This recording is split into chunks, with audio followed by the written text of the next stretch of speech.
Hi ಎಲ್ಲರಿಗೂ welcome to our channel Mithun Raj ಅಡಿಗೆ ಮನೆ. ಇವತ್ತಿನ ವಿಡಿಯೋದಲ್ಲಿ ಸ್ಪೆಷಲ್ ಆಗಿ ನಾನು ಒಂದು ರೈಸ್ ಮಾಡಿ ತೋರಿಸ್ತಾ ಇದ್ದೀನಿ. ತುಂಬಾ ಈಸಿಯಾಗಿ ಮಾಡ್ಕೋಬಹುದು, ಕೇವಲ 15 ನಿಮಿಷ ಸಾಕು.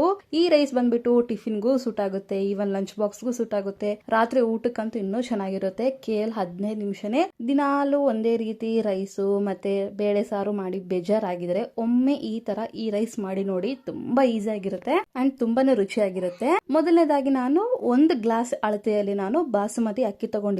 ನೀವು ಬಾಸುಮತಿ ಅಕ್ಕಿನೇ ತಗೋಬೇಕು ಅಂತ ಏನಿಲ್ಲ, ಮನೆಯಲ್ಲಿ ಉಪಯೋಗಿಸಿರುವಂತ ಅಕ್ಕಿ ತಗೊಂಡ್ರು ಚೆನ್ನಾಗಿರುತ್ತೆ. ನಾನು 1 ಒಪ್ಪತ್ತಿಗೆ ಮಾಡ್ತಿರೋದ್ರಿಂದ 1 ಪಾವ್ ಮಾತ್ರ ತಗೊಂಡಿದ್ದೀನಿ. 1 ಗ್ಲಾಸ್ ಅಕ್ಕಿಯಲ್ಲಿ ನೀಟಾಗಿ ತೊಳೆದ್ಬಿಟ್ಟು ನೀರ್ ಹಾಕಿ ನೆನೆಕ್ಕೆ ಬಿಡ್ತೀನಿ. ನೆಕ್ಸ್ಟ್ ಈರುಳ್ಳಿ ಮತ್ತೆ ಅದಕ್ಕೇನೆಲ್ಲ ಬೇಕು ಅವನ್ನೆಲ್ಲ ಸಣ್ಣದಾಗಿ ಕಟ್ ಮಾಡ್ಕೊಂಡು ರೆಡಿ ಮಾಡ್ಕೊಂಡು ಇಟ್ಕೊಂಡಿದ್ದೀನಿ. ಅಂಡ್ ನಿಮ್ಮೆಲ್ಲರ ಹತ್ರ ಒಂದು ರಿಕ್ವೆಸ್ಟ್, ನನ್ನ ಚಾನಲ್ ನ ಮೊದಲನೇ ಬಾರಿ ನೋಡ್ತಾ ಇದ್ರೆ ಪ್ಲೀಸ್ ಎಲ್ಲರೂ ದಯವಿಟ್ಟು ಸಬ್ಸ್ಕ್ರೈಬ್ ಮಾಡ್ಕೊಳ್ಳಿ. ಅಂಡ್ ಮಿಕ್ಸಿ ಜಾರ್ ಅಲ್ಲಿ 4 ರಿಂದ ಹಸಿಮೆಣಸಿನಕಾಯಿ ತಗೊಂಡಿದ್ದೀನಿ, ಸ್ವಲ್ಪ ಶುಂಠಿ ಮತ್ತೆ ಬೆಳ್ಳುಳ್ಳಿ, 1 ಹಿಡಿಯಷ್ಟು ಪುದೀನ ತಗೊಂಡಿದ್ದೀನಿ. ನೀಟಾಗಿ ತೊಳೆದ್ಬಿಟ್ಟು ತಗೊಳ್ಳಿ ಪುದೀನನ, 1-2 ಸಲ ನೀಟಾಗಿ ತೊಳೆದ್ಬಿಟ್ಟು ತಗೊಳ್ಳಿ. ಮತ್ತೆ ಹೇಳ್ತಿದ್ದೀನಿ. ನೆಕ್ಸ್ಟ್ ಫ್ರೆಶ್ ಆಗಿರುವಂತ ಕೊತ್ತಂಬರಿ ತಗೊಂತಿದ್ದೀನಿ. 5 ರಿಂದ 6 ಗೋಡಂಬಿನ ಹಾಕ್ಬಿಟ್ಟು 3 ಸ್ಪೂನ್ ಅಷ್ಟು ಮೊಸರು ಹಾಕ್ತಿದ್ದೀನಿ. ಮೊಸರು ಇಲ್ಲ ಅಂತಂದ್ರೆ ಮೊಸರು ಬದಲಾಗಿ ನೀವು ನಿಂಬೆ ಹಣ್ಣಿನ ರಸ ಕೂಡ ಹಾಕೋಬಹುದು.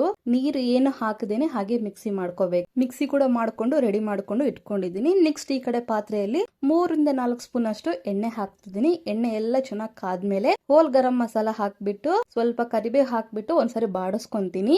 ನಂತರ 2 ಮೀಡಿಯಂ ಈರುಳ್ಳಿನ ಉದ್ದದಾಗಿ ಕಟ್ ಮಾಡ್ಕೊಂಡು ಅದನ್ನು ಕೂಡ ಹಾಕೊಂಡು ನೆಕ್ಸ್ಟ್ ಇದಕ್ಕೆ ಟೊಮೊಟೊ ಕೂಡ ಹಾಕ್ತಿದ್ದೀನಿ. 2 ಮೀಡಿಯಂ ಸೈಜ್ ಟೊಮೊಟೊನ ಹಾಕಿದೀನಿ. ಈರುಳ್ಳಿ ಟೊಮೊಟೊ ಹಾಕಿದ್ಮೇಲೆ ನೀಟಾಗಿ ಫ್ರೈ ಮಾಡ್ಕೋಬೇಕು. ಸ್ವಲ್ಪ ಬಣ್ಣ ಚೇಂಜ್ ಆಗೋವರೆಗೂ ಈರುಳ್ಳಿ, ನೆಕ್ಸ್ಟ್ ಟೊಮೊಟೊ ಮೆತ್ತಗಾಗೋವರೆಗೂ ಫ್ರೈ ಮಾಡ್ಕೋಬೇಕಾಗುತ್ತೆ. ನೋಡಿದ್ರ ಇದೆಲ್ಲ ರೆಡಿ ಆಗಿದೆ. ಇಂಥ ಟೈಮಲ್ಲಿ ಮಿಕ್ಸಿ ಮಾಡಿರುವಂತ ಪೇಸ್ಟ್ ಅನ್ನ ನಾವು ಹಾಕ್ತಾ ಇದೀವಿ. ನೀರು ಏನು ಬೆರ್ಸಕ್ ಹೋಗ್ಬೇಡಿ, ಎಷ್ಟಿದೆ ಅಷ್ಟನ್ನೇ ಹಾಕೊಳ್ಳಿ. ಮಿಕ್ಸಿ ಜಾರಲ್ಲಿ ಇರೋದನ್ನೆಲ್ಲ ಹಾಕ್ಬಿಟ್ಟು ಹಸಿ ವಾಸನೆ ಹೋಗೋವರೆಗೂ ನಾವು ಬೇಯಿಸ್ಕೋಬೇಕಾಗುತ್ತೆ. ನೆನಪಿಲ್ಲಿ ಸ್ವಲ್ಪ ಕೂಡ ಹಸಿ ವಾಸನೆ ಇರಬಾರ್ದು. ನೋಡಿದ್ರೆ ಕಲರ್ ಕೂಡ ಚೇಂಜ್ ಆಗಿದೆ. ಇಷ್ಟಾದ್ರೆ ಸಾಕು. ಇವಾಗ ಇದಕ್ಕೆ ನಾನು ನೆನ್ಸಿರುವಂತ ಅಕ್ಕಿನ ಹಾಕ್ತಾ ಇದ್ದೀನಿ. ಮೊದಲನೇದಾಗಿ ಅಕ್ಕಿ ಹಾಕಿ ನಂತರ ನಾವು ನೀರ್ ಹಾಕ್ತಿದ್ದೀನಿ. ನಾನು ಬಾಸುಮತಿ ಅಕ್ಕಿ ತಗೊಂಡಿರೋದ್ರಿಂದ 1.5 ಗ್ಲಾಸ್ ಅಷ್ಟು ಮಾತ್ರ ನೀರ್ ಹಾಕ್ತಿದ್ದೀನಿ. ನೀರ್ ನಾರ್ಮಲ್ ಆಗಿ ಯೂಸ್ ಮಾಡುವಂತದ್ದಾದ್ರೆ 2 ಗ್ಲಾಸ್ ಅಷ್ಟು ನೀರು ಹಾಕೊಳ್ಳಿ. ರುಚಿಗೆ ತಕ್ಕಷ್ಟು ಉಪ್ಪು ಹಾಕಿ ಮೀಡಿಯಂ ಫ್ಲೇಮ್ ಅಲ್ಲಿ ಇದನ್ನ ಕುದಿಸ್ಕೋಬೇಕಾಗುತ್ತೆ ನಾವು.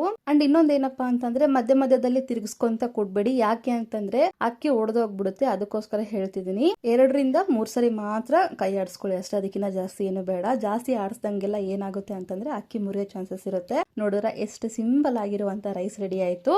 ನೆನ್ಪಿಲ್ಲಿ ಅಕ್ಕಿನ ಕುದಿಸ್ಕೋಬೇಕಾದ್ರೆ ಮೀಡಿಯಂ ಫ್ಲೇಮ್ ಅಲ್ಲಿ ಇಟ್ಟೆ ಕುದಿಸ್ಕೊಂಡ್ರೆ ಸಾಕು. ಈ ಸಿಂಪಲ್ ಆಗಿರುವಂತ ರೆಸಿಪಿ ನಿಮ್ಗೆ ಇಷ್ಟ ಆದ್ರೆ ಲೈಕ್, ಶೇರ್ ಅಂಡ್ ಕಮೆಂಟ್ ಮಾಡೋದನ್ನ ಮಾತ್ರ ಮರಿಬೇಡಿ. ಓಕೆನಾ? ಮುಂದಿನ ವಿಡಿಯೋದಲ್ಲಿ ಮತ್ತೆ ಸಿಗ್ತೀನಿ. ಅಲ್ಲಿವರೆಗೂ ಟೇಕ್ ಕೇರ್, ಬಾಯ್.